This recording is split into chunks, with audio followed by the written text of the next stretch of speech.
Hello everyone, start करते हैं reproduction series by Indian study YouTuber के इस टॉपिक से, जिसमें हम लोग पढ़ने वाले हैं फर्टिलाइजेशन एंड इम्प्लांटेशन। ठीक है।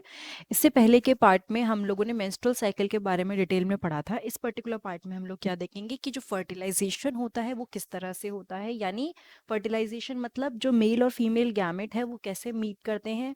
दूसरी चीज, अगर फर्टिलाइजेशन हो गया, वो मीट कर चुके हैं, उसके बाद इम्प्लांटेशन, यूट्रस में जो एग और जो आप क्या क्या कहते हैं, जो पॉलन कह रही हूँ, स्पर्म जो मिलके जो बनाते हैं फाइनली, वो किस तरह से इम्प्लांट होता है, कैसे स्टेजेस क्रॉस होती हैं, वो हम पढ़ेंगे।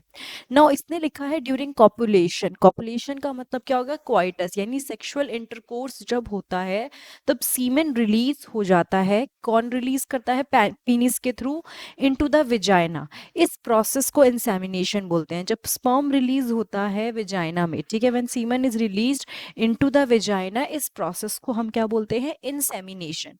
Now the motile sperm swim rapidly, क्योंकि they can move. Female gamete can not move, वो मूव नहीं कर सकता। Male gamete can move. तो ये जो मोटाइल स्पर्म होता है वो फटाफट से स्विम रैपिडली, बहुत जल्दी जल्दी स्विम करता है, पास थ्रू द सर्विक्स। उसके बाद जो सर्विक्स होती है वहां से पास करता है, एंटर इनटू द यूट्रस। और कहाँ एंटर करता है? यूट्रस में जाके एंटर करता है, and finally reach the ampullary reason of the fallopian tube. यहाँ पे हमने देखा था, एक मिनट रुको, जस्ट देखो, ये आप देख रहे हो यहाँ पे ना, वैसे तो ये पूरा स्टेप बताएगा आपको, ये चीज, ये किस तरह से हो रहा है। ठीक है। यहाँ पे अभी एक मिनट रुक जाओ। 3.10 में पूरा का पूरा समझाया है। देखो, ये 3.11 बी का जो पार्ट है ना, ये देख रहे हो, ये वाला, दिस इज एम्प्यूलर, जो एम्प्यूला वाला रीजन है, एम्प्यूलरी, इस तरह से तो प्रॉपर इसको एम्प्यूलरी इस्थमस जंक्शन बोलते हैं, इसको फेलोपियन ट्यूब को, इस पोर्शन को भी स्पेशली। तो इसने क्या बोला, यहाँ पे क्या होगा? एम्प्यूलरी रीजन जो है वहां पे वो पहुंच जाएगा, जो कि 3.11 बी का ये रहा। ठीक है। Now, the ovum released by the ovary is also transported to the ampullary region, यानी कि जो स्पर्म था वो तो उस रीजन में पहुंचा ही पहुंचा। उसके बाद जो ओवरी ओवम रिलीज करती है, ठीक है, जो ओवम रिलीज किया ओवरी ने, वो भी वहीं पहुंच गया। कहाँ पे? Transported to the ampullary region where fertilization take place. और यहाँ पे क्या होता है? फर्टिलाइजेशन यहाँ पर होता है, यानी कि दोनों मिलते हैं। Fertilization can only occur if the ovum and sperm are transported simultaneously to the ampullary region। देखो, हर जो क्वाइटस होता है, हर सेक्सुअल इंटरकोर्स होता है, उससे प्रेगनेंसी क्यों नहीं होती? Because this condition is mandatory for pregnancy. क्या?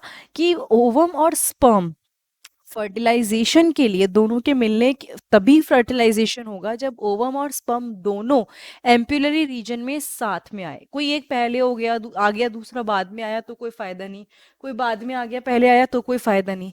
This is the reason why not all copulation lead to fertilization and pregnancy. और एक यही रीजन है कि जो सारे के सारे कॉपुलेशन होते हैं, या फिर सारे के सारे जो सेक्सुअल इंटरकोर्स होते हैं, उनसे प्रेगनेंसी नहीं ठहरती, बिकॉज इसके लिए दोनों का साइमल्टेनियसली जो एम्पुलरी रीजन है वहां पहुंचना बहुत जरूरी।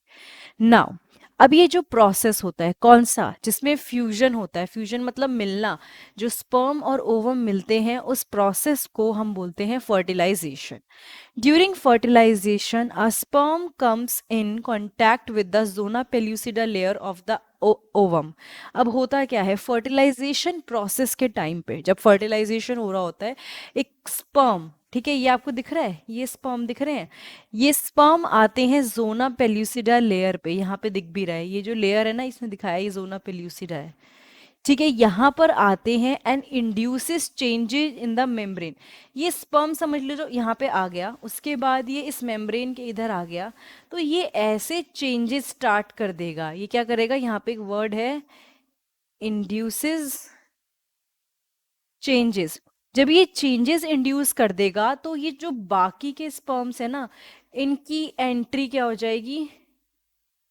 ब्लॉक हो जाएगी। तो इसने ऐसे चेंजेस कर दिए जिसकी वजह से इन स्पर्म की एंट्री ब्लॉक हो गई।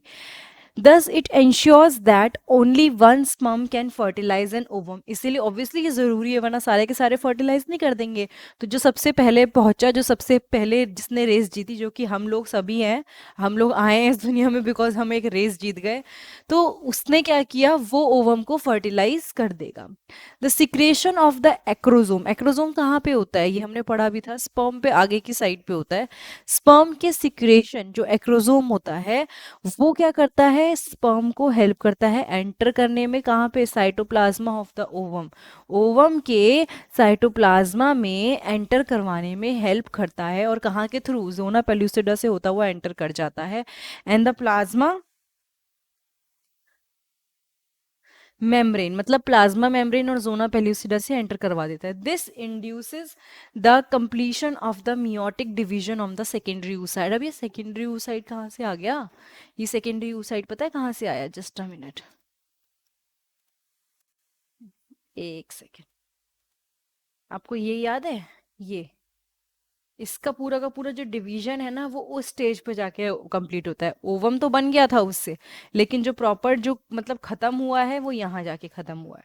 ठीक है, the second meiotic division is also equal. ये जो सेकेंडरी मियोटिक डिवीजन है, ये अनइक्वल था, और इसकी वजह से सेकेंड पोलार बॉडी बनी बनी थी, और एक हेप्लॉइड ओवम बना था। Soon the haploid nucleus of the sperm and that of the ovum fuse together to form a diploid zygote.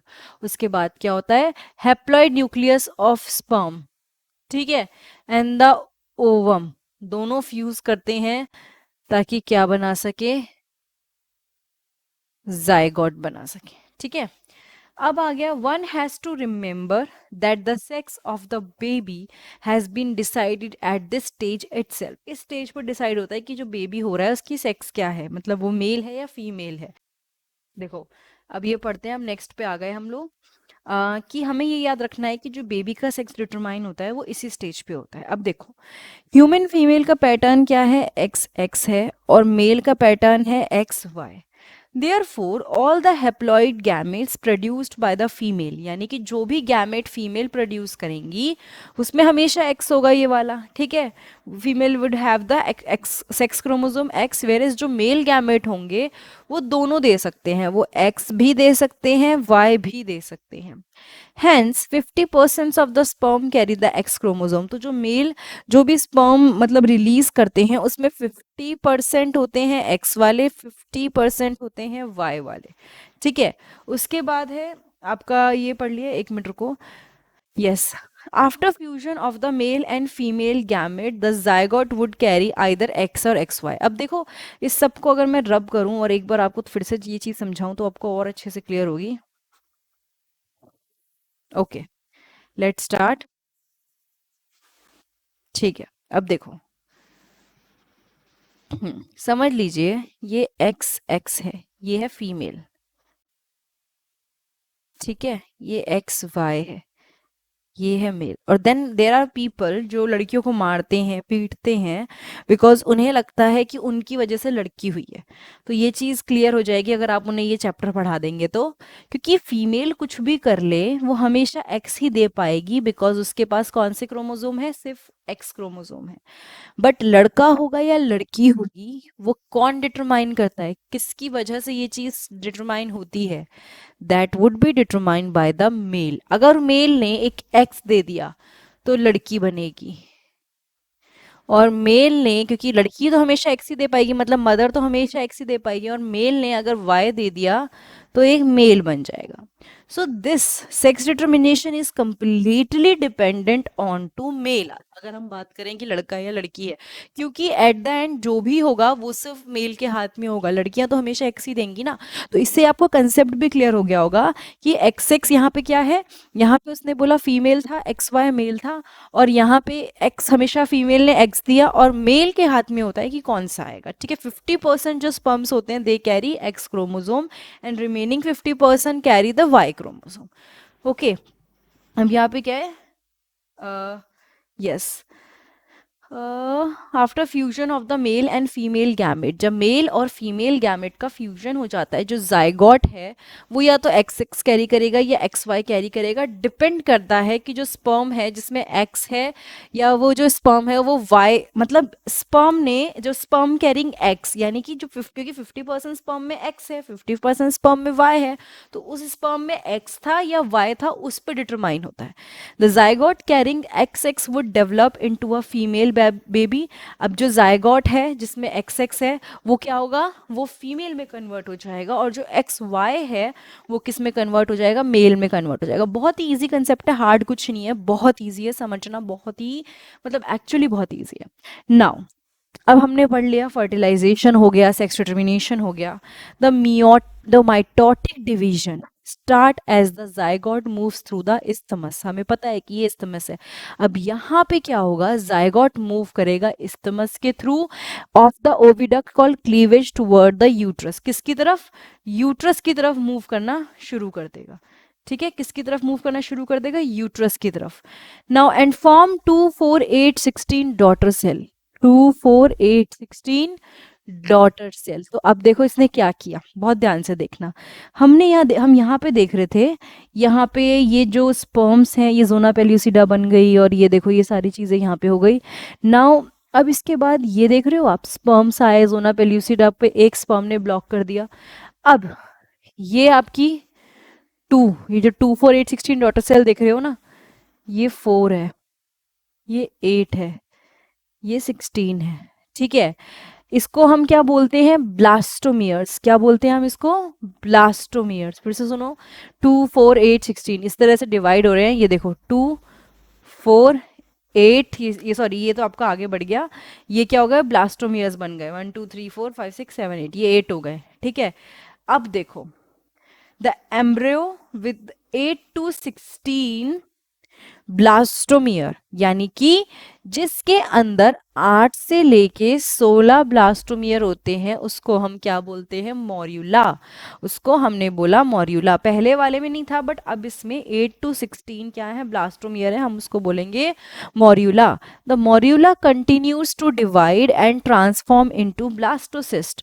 ये जो मॉर्यूला होते हैं ये फटाफट आगे कंटिन्यू करते रहेंगे और फाइनली ब्लास्टोसिस्ट बना लेंगे। देखो ब्लास्टोमियर थे, लेकिन जिसमें 8 to 16 ब्लास्टोमियर है उसको बोलते हैं morula.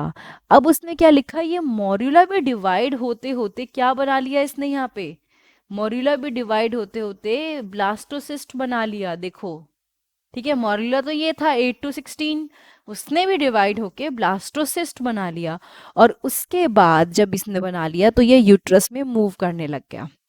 The blastomeres in the blastocyst are arranged into an outer layer called trophoblast। ये जो blastomeres होते हैं ना, blastomeres, ठीक है, किसके अंदर, blastocyst के अंदर, वो एक outer layer जिसे बोलते हैं trophoblast, एक inner group of cell जिसमें attached to trophoblast called the inner cell mass। अब देखो दोबारा देखो, इसने क्या बात बोली कि ब्लास्टोमियर किसके अंदर है, ब्लास्टोमियर ब्लास्टोसिस्ट के अंदर। और ब्लास्टोसिस्ट कैसे बना, जब मोर्यूला बहुत बार डिवाइड हो गया।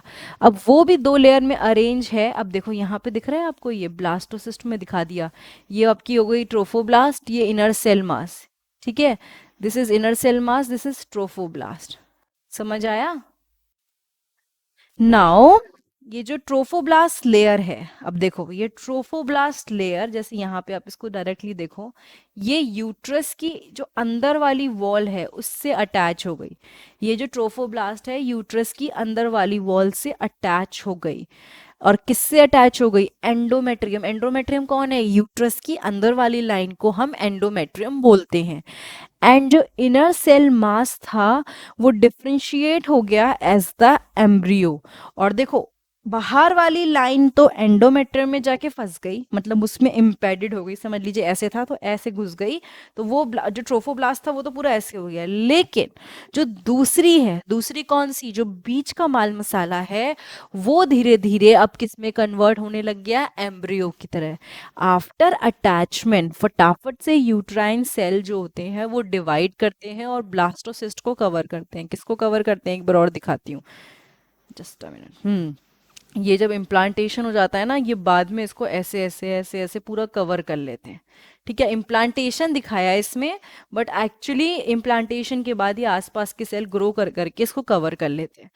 और उसके बाद ब्लास्टोसिस्ट एम्बेडेड हो जाता है एंडोमेट्रियम में, यूट्रस के एंडोमेट्रियम में, और इसको हम क्या बोलते हैं, implantation, and it leads to pregnancy. इसकी वजह से कोई भी प्रेग्नेंट होता है।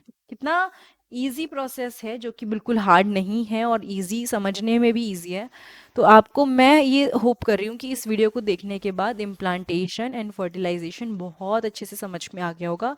और आप अगर तब भी कोई डाउट है तो नीचे कमेंट कर देना, मैं रिप्लाई करने की पूरी कोशिश करूँगी। दूसरी चीज़, ट्वेल्थ की बायोलॉजी, ट्वेल्थ की रिप्रोडक्शन यूनिट आपको मेरे चैनल पे प्लेलिस्ट बनी हुई है 11 ट्वेल्थ की, वहाँ पे बहुत अच्छे से मिलेगी, आप उसमें देख सकते हैं, उसको पढ़ भी सकते हो, आपको बहुत अच्छे से मिलेगी और समझ में भी आएगी। ठीक है, अब मैं आपको नेक्स्ट क्लास में मिलती हूँ, जिस क्लास में मैं आपको पढ़ाऊंगी जो ये लास्ट के दो टॉपिक हैं।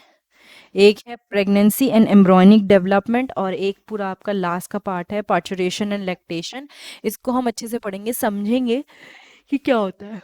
मैम को इंदुआसी आ गई, चलो ठीक है, bye bye, I will see you next time.